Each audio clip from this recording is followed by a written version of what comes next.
Let's wind the clocks back a year. Hey everyone, Man You Fear here.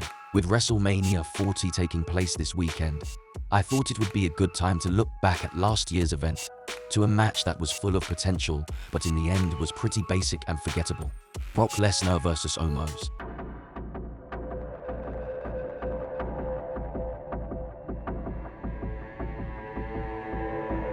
So just like most people, when this match was announced, I didn't get it. It felt like a waste of Brock at the biggest show of the year.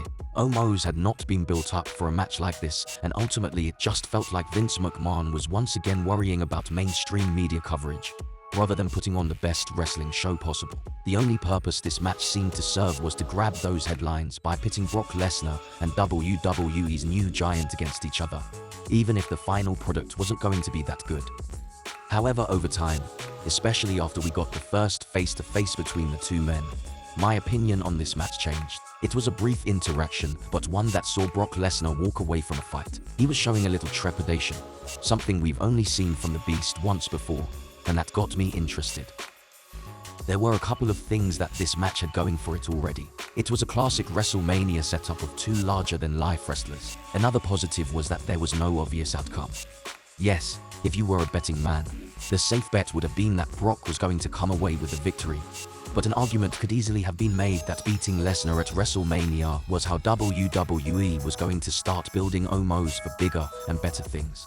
However, the opportunity to see a different side of Brock Lesnar was the factor that really got me thinking that this could end up being a great match.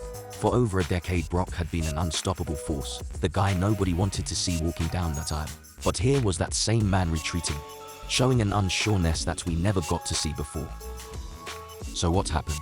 Why did this match not live up to its potential? The first thing working against it was the placement of the match. During the first match, some people are still arriving while everyone else is still getting settled in. They were never going to be ready to pay attention to the in-ring story this match was going to tell.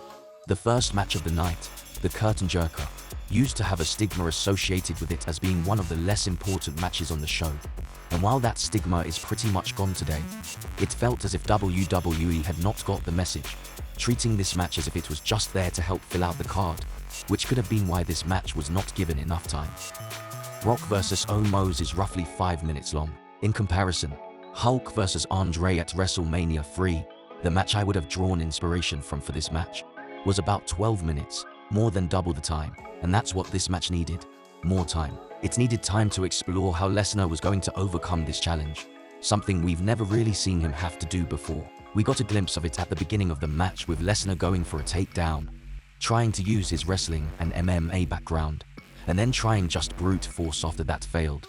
But just like the rest of the match, this all just felt too rushed. The final reason why this match ended up being forgettable, rather than one that people were shocked by how good it was, is the ending. Omos dominated this match almost from the very beginning, only for Lesnar to hit a few suplexes and an F5 all within the last minute for the win. It felt rushed. It felt nonsensical. It was just bad storytelling. It really is unfortunate because Brock vs. Omos and Hulk vs. Andre are eerily similar matches aside from these few minor differences, which is not to say Brock vs. Omos could have ever been seen on the same level as that match. Hulk and Andre were both larger-than-life superstars and had a backstory that made that match a classic. So no, Brock vs. Omos was never going to be in the opening of every WWE show like Hulk slamming Andre, but it could have been a lot more than the rushed, underdeveloped, afterthought of a match we got at WrestleMania 39. So what do you think? Was what we got at WrestleMania all that match was ever going to be? Or do you also believe that it could have been a lot better? Let me know down in the comments. And if you enjoyed this video, please like, share, and subscribe. Thank you for watching, and I will see you next time.